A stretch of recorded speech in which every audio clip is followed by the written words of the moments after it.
Bismillahirrahmanirrahim. Assalamu alaikum dear students. In this lecture we discuss fundamentals of trigonometry. First of all we discuss its introduction. Trigonometry is an important branch of mathematics. The word trigonometry has been derived from three Greek words. Tri means three, goni means angles, and metron means measurement. It means measurement of triangles. For study of calculus, it is essential to have a sound knowledge of trigonometry. It is extensively used in business, engineering, surveying, navigation, astronomy, physical and social sciences. Now we discuss units of measures of angles. First of all, we discuss the concept of an angle. When two rays with a common starting point form an angle, जब कोई से दो raise आपके पास इस तरह से होती है कि जिनका स्टार्टिंग पॉइंट जो है वो कॉमन हो उन दोनों रेज का, तो वो मिलकर बनाते हैं एंगल. ये देखिए यहाँ आपके पास एक रे है ओ ए एंड दूसरी रे जो है वो ओ बी है. तो आप इन दोनों का जो कॉमन इनिशियल पॉइंट है वो ओ है. ओ से ही स्टार्ट हो रही है रे ओ ए एंड ओ से ही स्टार्ट हो रही है रे ओ बी. जबकि टर्मिनल साइड्स जो है वो डिफरेंट है.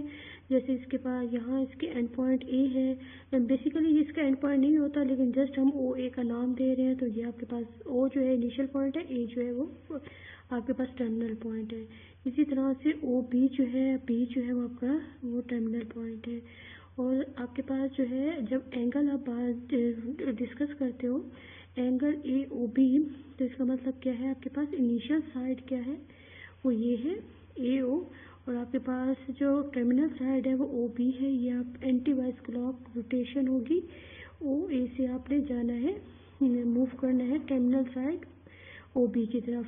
तो ये जो एंगल है आपके पास वो है अल्फा. सिमिलरली ये आपके पास दो और रेस है, एक है ओ डी और दूसरी रे है ओ सी. अब आपके पास इन दोनों का भी कॉमन इनिशियल पॉइंट ओ है, तो ये जो मिलकर जो एंगल बनाते हैं उसे हमने नाम बीटा का दिया है. अब इसकी रोटेशन जो है वो क्लॉकवाइज है. जिस तरह से क्लॉक की नीडल्स मूव करती हैं उसी डायरेक्शन में ही ये एंगल मूव कर रहा है. तो अब यहाँ से आप देख सकते हैं कि ओ सी जो है वो इनिशियल साइड है या इनिशियल रे है, और ये आपके पास ये टर्मिनल साइड है. क्योंकि इसकी मूवमेंट इस पे अगर इसकी मूवमेंट व्यू होती एरो, तो ये आपके पास ओ डी इनिशियल साइड बन जाती और आपके पास ओ सी जो है वो टर्मिनल साइड बन जाती. Now one of the rays of angle is called initial side and the other as terminal side. जब आप किसी एंगल की बात करते हैं तो हमने डिफाइन किया कि दो आपके पास जब रेज आपस में जिनका कॉमन स्टार्टिंग पॉइंट जो है वो सेम हो, स्टार्टिंग पॉइंट जो है वो कॉमन हो, वो मिलकर एंगल बनाते हैं. तो ये दोनों रेज में से एक रे जो है वो इनिशियल साइड कहलाती है और दूसरी रे जो है वो टर्मिनल साइड कहलाती है. The angle is identified by showing the direction of rotation from the initial side to the terminal side. तो एंगल जो होता है वो कैसे आइडेंटिफाई किया जाता है, इनिशियल साइड से उसकी मूवमेंट जो होती है वो टर्मिनल साइड की तरफ होती है. यहाँ पे इनिशियल साइड ओ सी है, इनिशियल साइड से उसकी मूवमेंट जो है एंगल की टर्मिनल साइड की तरफ होती है.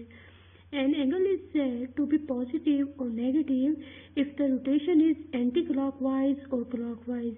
अगर आपके पास कोई भी एंगल ऐसा हो, एंगल जो है वो पॉजिटिव उस वक्त कहलाएगा अगर एंगल की रोटेशन जो है वो एंटी क्लॉकवाइज हो. यहाँ पे एंगल जो है वो पॉजिटिव होगा.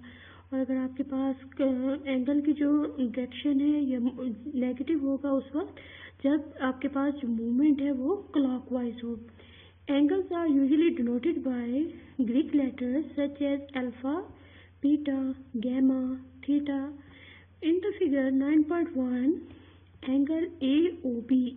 Angle AOB means angle made by two rays OA and OB, where OA is initial side and OB is the terminal side, and this angle is positive because the direction of the or the movement of the angle is, or rotation is anti-clockwise. And in angle COD, here OC is initial side and OD is terminal side. Angle beta is negative because the rotation is clockwise. There are two commonly used measurements for angles, degrees and radians. हम आमतौर पे दो angles को major करने के लिए दो जो है वो आपके पास यूज़ करते हैं मेजरमेंट्स, जिस तरह से हम इन्हें मेजर कर सकते हैं डिग्रीज में या रेडियंस में हम इन्हें मेजर करते हैं, which are explained as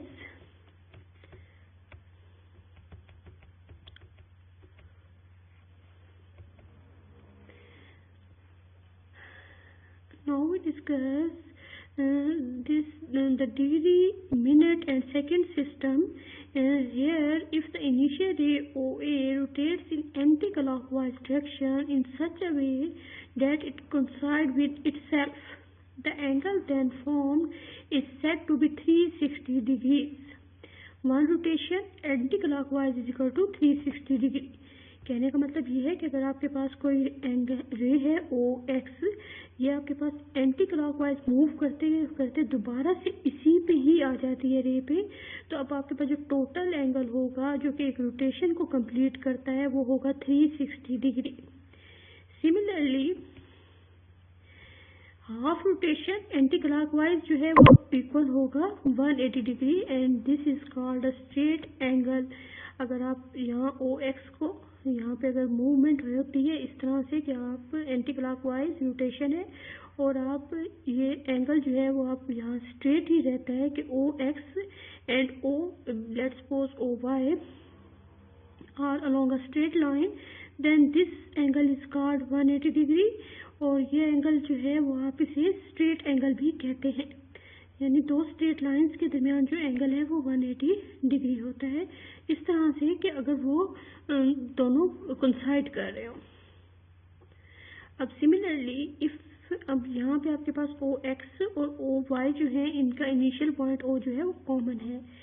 1/4 rotation anti clockwise अगर आप मूव करता है कोई भी रे तो आपके पास एंगल जो है वो 90 डिग्री कहलाता है और इसे हम राइट एंगल कहते हैं. यहाँ पे ओ एक्स अगर इसकी मूवमेंट एंटी क्लॉकवाइज जो है वो इस तरह से है कि जो टर्मिनल साइड है वो जो है वो 1/4 ऑफ दी 360 डिग्री है. तो इस one rotation of 1/4 of one rotation है तो इस एंगल को हम 90 डिग्री से रिप्रेजेंट करते हैं.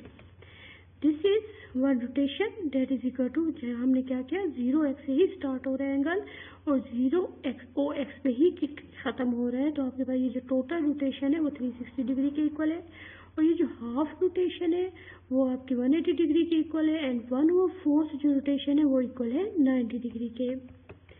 1 degree is divided into 60 minutes and it is represented as 60 prime and 1 minute that is 1 prime is divided into 60 seconds and this is represented as 60 double prime.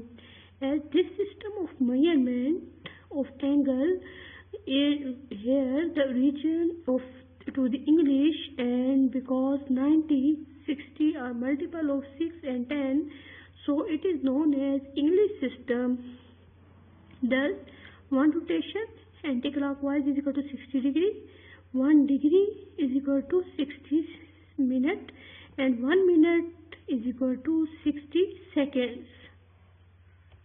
In English system, one rotation is represented by 360 degree, 1 degree is represented by or equal to 60 minute and 1 minute is equal to 60 second. Now conversion from degree, minute, second to a decimal form and vice versa. यानी अब हम discuss करते हैं हम किस तरह से degree, minute और सेकंड को डेसिमल फॉर्म में कन्वर्ट करते हैं या डेसिमल फॉर्म को किस तरह से हम डिग्री, मिनट और सेकंड में कन्वर्ट करेंगे. Now the first example is 16 degree 30 minutes that is equal to 60.5 degree because 30 minute is equal to 1/2 degree, क्योंकि आपको मालूम है कि 1 डिग्री जो इक्वल है वो इक्वल है 60 मिनट के, तो इस तरह से 30 मिनट जो है वो इक्वल होगा 1/2 degree this can be written as this is equal to 0.5 degree. So 16 degree plus 0.5 degree that is equal to 16.5 degree.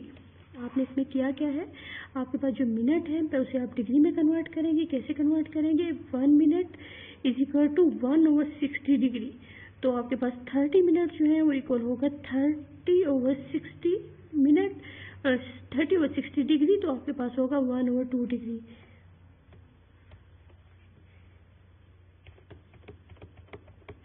Now we discuss another example, 45.25 degree.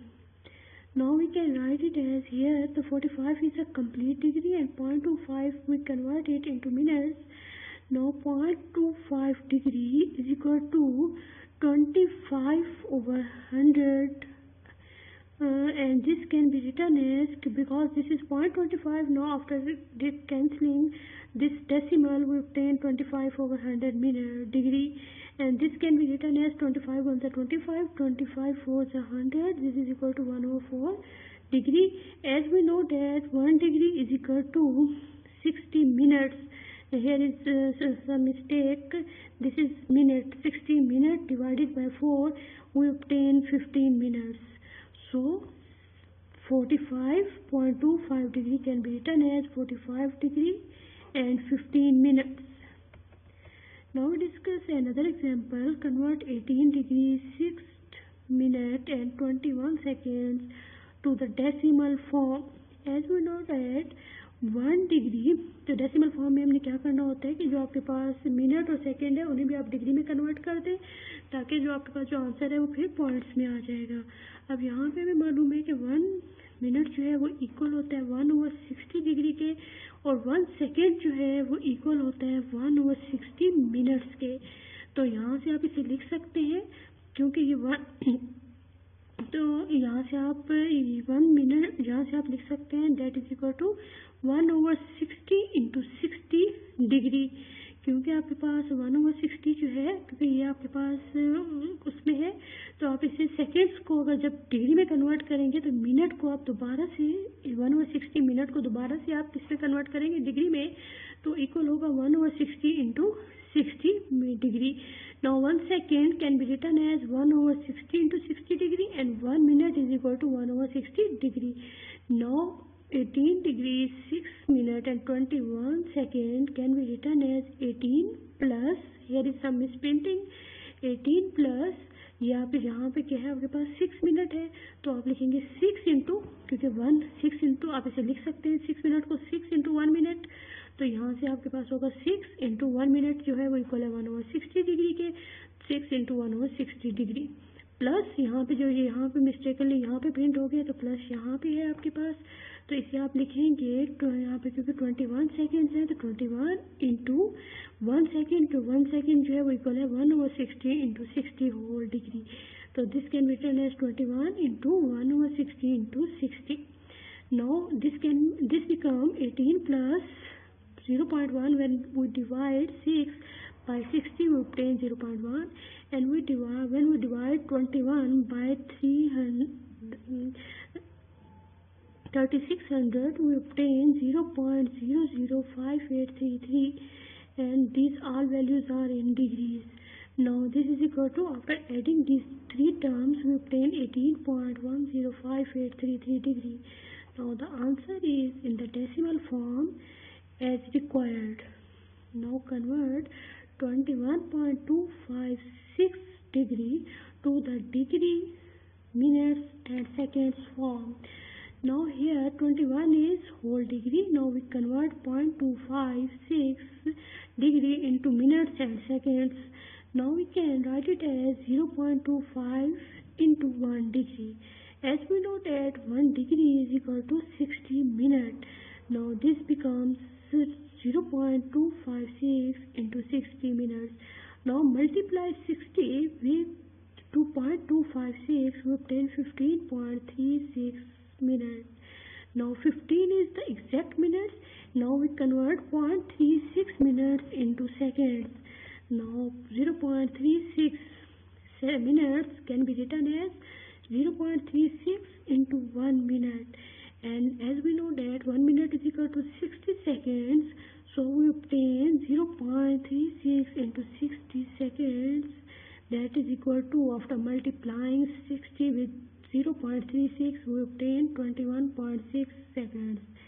Therefore, 21.256 degree can be written as 21 degree plus 0.56 degree, and this can be written as 21 degree plus 15.36 minutes, and this can be written as 21 degree plus 15 minutes plus 0.6 minutes, and 0.6 minutes in that seconds form can be written as 21 degree plus 15 minutes plus 21.6 seconds. So this is equal to, and this is approximately equal to 22 seconds. Now that is equal to 21 degree, 15 minutes and 22 seconds.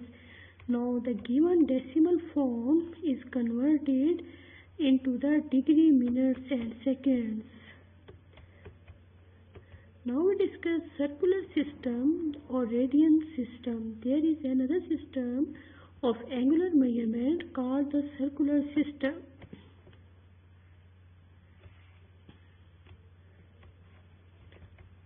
The most useful for the study of higher mathematics, especially in calculus, angles are measured in radians. Now we define radian. Radian is the measure of angle subtended at the center of the circle by an arc whose length is equal to the radius of the circle. आपके पास ऐसा जो है angle जो कि आपके पास इस तरह से बनता है, जो कि आप बनाते किस तरह से है, ऐसी रेस से बनाते हैं, मिलकर बनता है, जो कि किसी एक सर्कल का रेडियस होते हैं. यहाँ पे ओ ए बी सर्कल का रेडियस आर है. अगर यहाँ पे पास जो सर्कल गिवन है उसका रेडियस आर है तो ओ ए भी उसका रेडियस है और ओ बी भी उसका रेडियस है. तो इससे मिलकर जो एंगल बनता है उन्हें हम रेडियन में रिप्रेजेंट करते हैं. Consider a circle of radius r. Construct an angle AOB. आपने एक सर्कल कंसीडर किया जिसका रेडियस r है, वहाँ पे आपने एक एंगल कंस्ट्रक्ट किया angle AOB at the centre of the circle, जिसका जो कॉमन फिक्स पॉइंट था दोनों रेस का वो सेंटर ऑफ द सर्कल था. Whose rays cut off an arc AB on the circle whose length is equal to the radius r. ये जो आपके पास ये जो रेज है वो सर्कल को कट करती है एन आर्क ए बी में, और ए बी का जो आपके पास आर्क लेंथ ए बी है वो भी आपके पास आर के इक्वल हो. तो इस केस में ये जो एंगल है वो 1 रेडियन के इक्वल होगा. ओ ए की लेंथ, ओ बी की लेंथ एंड ए बी की लेंथ अगर आर के इक्वल हो तो ये जो एंगल बनेगा ओ ए और ओ बी से, वो एंगल जो है वो 1 रेडियन कहलाएगा. Thus, measurement of angle AOB is equal to 1 radian. अगर आप ये B पॉइंट यहाँ पे लेते हैं तो उस केस में आपके पास ये लेंथ AB जो है वो R के इक्वल नहीं होगी. तो ये जो एंगल होगा OA और OB के दरमियान वो 1 रेडियन नहीं होगा, उसके अलावा कोई और उसकी वैल्यू होगी 2 रेडियन 3 रेडियन कुछ भी हो सकती है. Now we discuss the relation between the length of an arc of a circle and the circular measure of its central angle. अब हम यहाँ पे एक रिलेशन डिस्कस करते हैं जो कि क्या है, लेंथ ऑफ किसी भी सर्कल की आर्क लेंथ और उसके जो सर्कुलर मेजर है ऑफ इट्स सेंट्रल एंगल के जो सर्कुलर मेजर है उसके दरमियान जो रिलेशन है वो हम डिस्कस करते हैं. Now there is proved that theta is equal to L over R, where R is the radius of the circle, L जो है वो आपने और is the where L is the length of the arc, L जो है वो represent क्या कर रही है, आर्क की लेंथ को रिप्रेजेंट कर रही है, and theta is the circular measure of the central angle. और जो आपके पास थीटा जो है वो जो आपके पास यहाँ पे सर्कल का सर्कुलर मेजर ऑफ ये सेंट्रल एंगल है उसका जो मेजरमेंट है वो आपका थीटा को रिप्रेजेंट कर रही है. अभी हमने रेडियन की डेफिनेशन के मुताबिक हमने यहाँ पे डिस्कस किया था कि अगर आपके पास जो एंगल है वो इस तरह से हो, जो OA और OB से रेस से मिलकर बने, और इस तरह से कि OA और OB और आर्क AB इन तीनों की लेंथ जो है आर के इक्वल हो, तो ये एंगल जो है जो OA और OB से बनेगा वो इक्वल होगा 1 रेडियन के। Now by definition of radian, an angle of 1 radian subtends an arc AB on the circle of the length that is equal to 1 into r. तो आपके पास अगर इनकी लेंथ जो है वो किसके इक्वल होगी, अगर यहाँ पे 1 रेडियन है तो इसकी लेंथ किसके इक्वल होगी, आर के, यानी कि रेडियस, इसे हम यूँ लिख सकते, रेडियस की इक्वल होगी, तो रेडियस की इक्वल है तो आप इसे यूँ भी लिख सकते हैं 1 into r. Now N angle of half radian, अगर आपके पास एंगल जो है अगर आप हाफ रेडियन लेते हैं तो उस केस में क्या होगा, then subtend an arc AB on the circle of length 1/2 radius. अगर ये रेडियन, इसका अगर आप हाफ कर लेते हैं तो आपके पास अब जो एंगल है वो क्या है, AOB, तो यहाँ जो आपके पास एंगल बनेगा वो हाफ रेडियन होगा अगर इनके दरमियान जो लेंथ है वो हाफ रेडियस हो। Similarly an angle of 2 radians, अगर आप एंगल 2 रेडियंस लेते हैं, यानी कि आपके पास OA और OB के दरमियान जो आर्क लेंथ है AB वो 2r है, तो आपके पास जो एंगल बनेगा वो 2r होगा। सिमिलरली अगर OA और OB के दरमियान एंगल थीटा है तो इसके मतलब ये हुआ कि A और B की जो आर्क लेंथ होगी वो थीटा r होगी, क्योंकि हमने यहाँ पे देखा कि अगर आपके पास एंगल 1 रेडियन है तो इसका जो आपके पास AB की लेंथ है, आर्क लेंथ, वो r है। अगर थीटा जो है, आपके पास एंगल जो है वो क्या है, हाफ रेडियन है, तो A और B की लेंथ हाफ रेडियस है, और अगर एंगल जो है वो 2 रेडियंस है तो आपके पास जो A और B की आर्क लेंथ है वो कितनी है, 2r है। सिमिलरली अगर एंगल आपके पास ये थीटा होगा तो आपके पास AB की जो आर्क लेंथ होगी वो क्या होगी, वो होगी theta r. Now by definition of radian, an angle of 1 radian subtends an arc AB on the circle of length is equal to 1 into r. An angle of half radian subtends an arc AB on the circle of length that is equal to 1/2r. An angle of 2 radian subtends an arc AB on the circle of length that is equal to 2r. Therefore, an angle of theta radian subtends an arc AB on the circle of length theta r. This implies AB arc length is equal to theta r, where theta is any arbitrary angle. As we discussed earlier that L represents the arc length AB, so this implies we can write it as L is equal to theta r. We can write it as theta is equal to L over r by dividing both sides of the equation by r. Hence proved theta is equal to L over r. आपके पास theta angle जो भी होगा वो आपने उसे आप इस relation से फाइंड कर सकते हैं। अगर आप इन 3 क्वांटिटीज में से कोई सी 2 गिवन हो तो थर्ड क्वांटिटी आप इससे कैलकुलेट कर सकते हैं। Now we discuss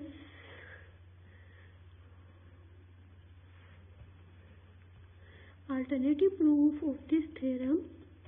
Let there be a circle with center O and radius r.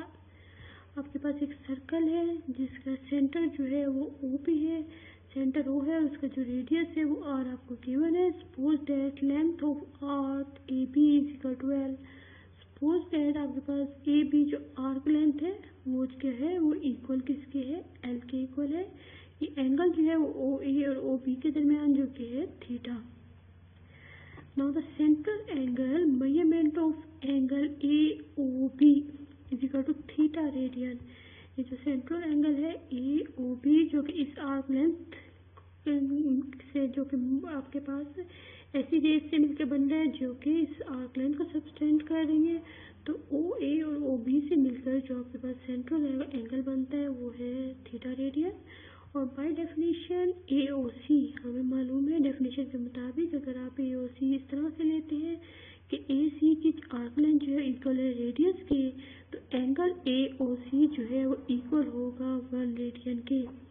We know from elementary geometry that measures of center angles of the arcs of a circle are proportional to the length of their arcs। हमें मालूम है कि अगर आप कोई से दो central angles की रेशियो लेते हैं तो इक्वल होती है उनकी आर्क की रेशियो के, लेंथ ऑफ द आर्क की रेशियो के प्रोपोर्शनल होती है या इक्वल होती है। तो this implies measurement of angle AOB over measurement of angle AOC is equal to measurement of arc length AB over measurement of arc length AC. As we know that measurement of angle AOB is equal to theta radian and measurement of angle AOC is equal to 1 radian. That is equal and also we know that measurement of arc length AB is equal to L and measurement of arc length AC is equal to R. So after putting these values we obtain theta radian over 1 radian is equal to L over R. This implies theta is equal to L over R. Thus the center angle theta in radian subtended by a circular arc of length L is given by theta is equal to L over R, where R is the radius of the circle.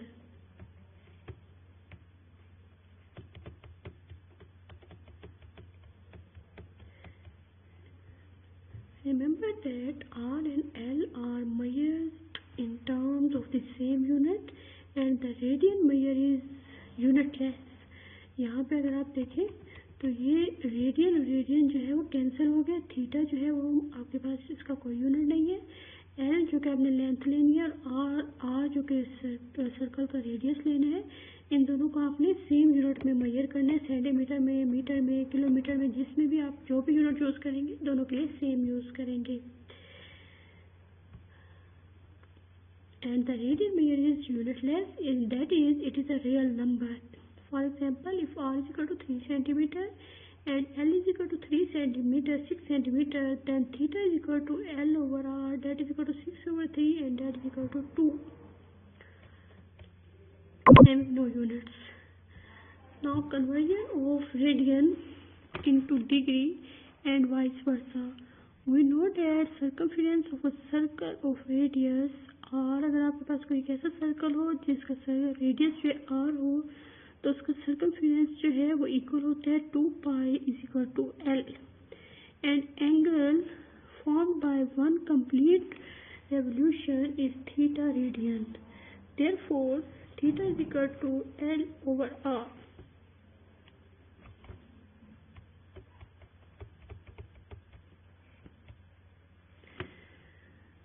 As we know that for complete circle that is equal to circumference 2 pi L is equal to 2 pi R. So we obtain theta is equal to 2 pi R, that is the value of L for a complete circle over R. Now R divide this R divided by R obtain 1. So theta is equal to 2 pi radian. Thus we have relationship 2 pi radian is equal to 360 degree.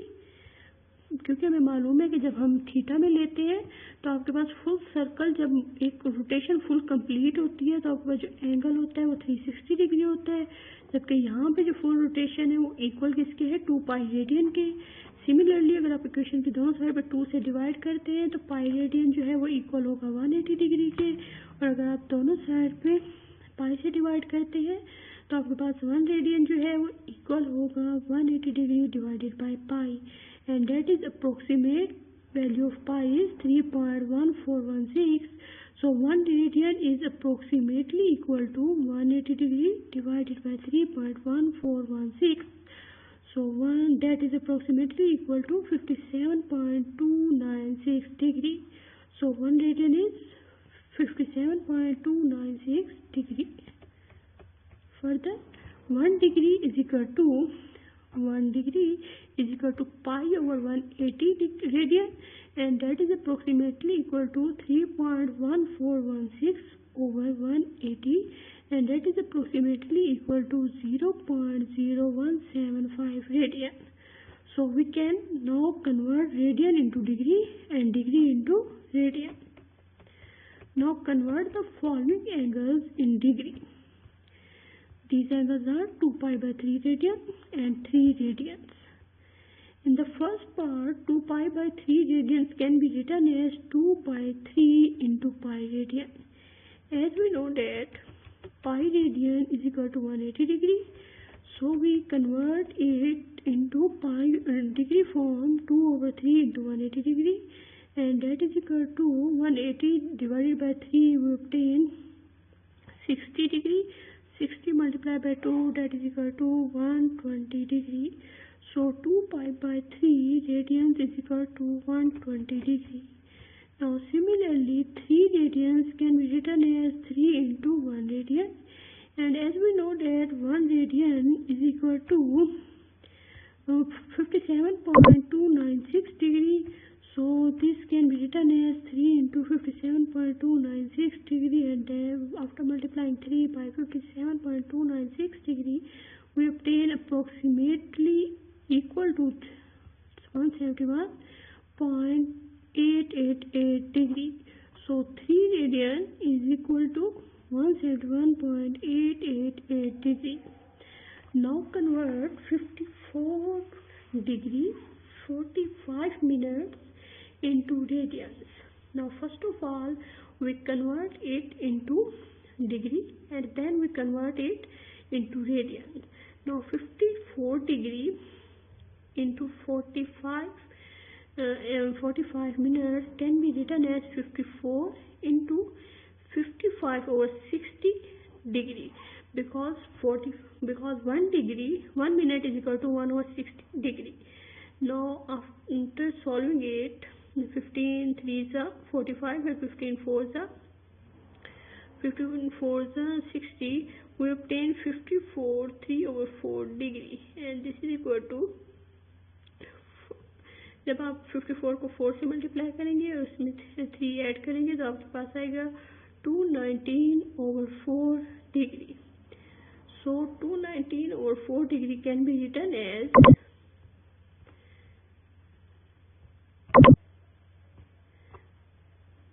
219 over 4 into 1 degree.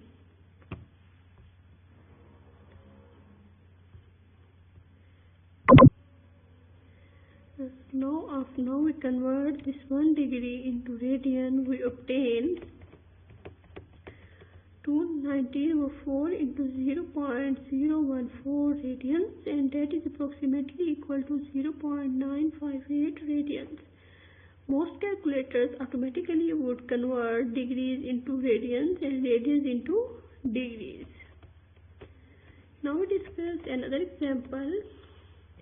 An arc subtends an angle of 70 degree at the center of a circle and its length is 132 millimeter. Find the radius of the circle.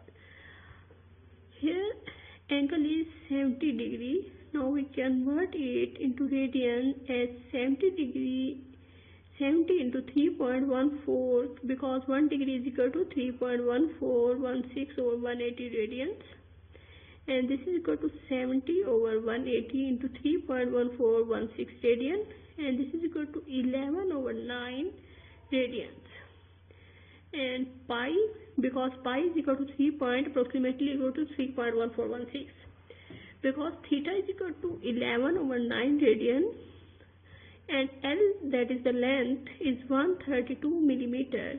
So theta is equal to L over R. By using this relation, we obtain R is equal to L over theta. Now putting the value of L and theta, we obtain the value of R, that is equal to 108 millimeter. Now we discuss another example. Find the length of the equilateral arc subtended an angle of 1 degree at the center of the arc, taking the radius of the earth as 6400 kilometers. As we know that 1 degree is approximately equal to pi over 180 radian, that is approximately equal to 3.1416 over 180 radian. So theta is approximately equal to 3.1416 over 180 and r is equal to 6400 kilometer. Now theta is equal to L of r. By using this relation we can write it as L is equal to r theta. Now putting the value of r and theta, we obtain the value of L, that is approximately equal to 111.7 kilometer. Okay, thank you.